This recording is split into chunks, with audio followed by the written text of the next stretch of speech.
রাধে রাধে, কেমন আছো বন্ধুরা? আশা করি ভালো আছো। আমি টাইম মতন হয়তো আসতে পারি না অনলাইনে।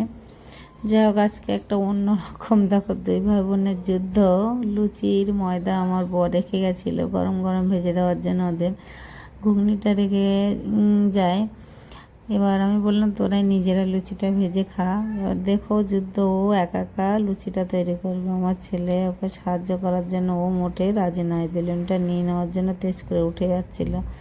যাক, ছোটোবেলায় একটা আনন্দ থাকে, সব ভাই বোনেদের ভিতরে এই আনন্দটাই একটা ভীষণ মিষ্টি সম্পর্ক থাকে ভাই বোনের। এই সম্পর্কটা যখন ওরা বড় হয়ে যাবে, তখন এই সম্পর্কগুলোর জন্যই আবার আফসোস করতে হবে। এটা আমাদের জীবনে হয়েছে, আর ওদেরকে দেখি আর আমাদের কথাও মনে করি। আমরাও ছোটোবেলায় এরকম করতাম ভাই বোনে। আমার দাদার কাছে যখন একটু ভাত চাইতাম, খেতে বসলেও ঠিক কী করতো, এক মুঠো ভাতের ভিতরে একটা লঙ্কা দিয়ে দিত, আর খেয়ে চেঁচাতাম। এই ছোটোবেলায় যে আনন্দগুলো থাকে, এই আনন্দগুলো না আর বড় হলে পাওয়া যায় না। পয়সা মানুষের যেমন রোজগার করার একটা টাইম চলে গেল, আবার একটা সুযোগ আসে, কিন্তু শৈশব একবার চলে গেলে আর জীবন আসে না। সব থেকে সুন্দর জীবন শৈশব জীবনটা, এতটা সুন্দর, এতটা আনন্দের মধুর, যে বড় হয়ে গেলে এত রকম সংসারের দায়িত্ব আসে কাদের উপরে। মেয়ে যখন বড় হয়ে যাবে বা ছেলেরা বড় হয়ে যাবে, পড়াশোনার পরে পড়াশোনা, তারপরে আর একটা দায়িত্ব, তারপর সংসার জীবন, তারপরে বাবা মা দেখভাল করবা, ছেলে মেয়ে, এইরকম ইত্যাদি ইত্যাদি, একের পর এক দায়িত্ব আসতেই থাকে। এইভাবে আমাদের জীবন চলে আসছে প্রত্যেকটা মানুষের। সবার জীবনটা তো একই রকম নয়, এইভাবে আমাদেরকে মেনেও নিতে হয় সব কিছু। দেখো লুচিটা ও জোর করে আমার ছেলে নিয়েছে বলে ও রাগ করে উঠে পালিয়ে যাচ্ছে না। ওই করবে, পারবে না তবুও ছাড়বে না জায়গা। সব কিছু একটা আনন্দ থাকে, ও আনন্দ করে করছে। যাই হোক, যখন পারবে তখন আর ওইটা আর করতে চাইবে না। বাচ্চাদের একটু কাজ করতেও দিতে হয়, ওরাও শিখবে কী করে, এইভাবেই তো শিখবে।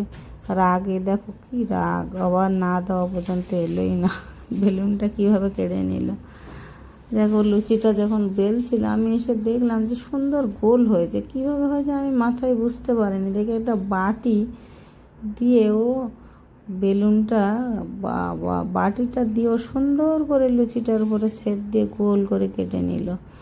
ওই করবে, কাউকে করতে দেবে না। কি করছে দেখো বাবা, এরকম কারা কারা করেছে বন্ধুরা? আমার তো ভীষণ মজা লাগে। খুব জেদি ঠিকই বাচ্চারা, তবে ওদেরকে দেখো আমাদের ছোটোবেলায় শৈশবের কথাগুলো মনে আসে। ভাই বোন, ভাই বা বোনের, ভাই ভাই বা বোনে বোনের এই সম্পর্কগুলো এতটাই মধুর থাকে শৈশবে। যখন বড় হয়ে যায় সেই দিনগুলোর কথা সবাই মিস করি আমরা।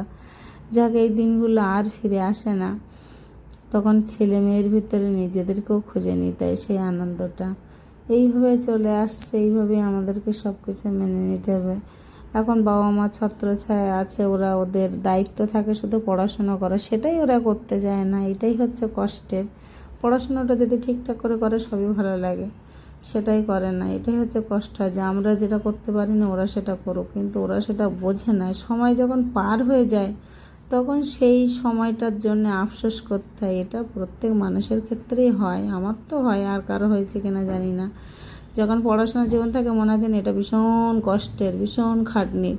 যখন ওই জীবনটা পার করে চলে আসি, তখন মনে হয় কেন যে করিনি ঠাকুর, আর একটু সময় যদি পেতাম নিজেকে তৈরি করতাম।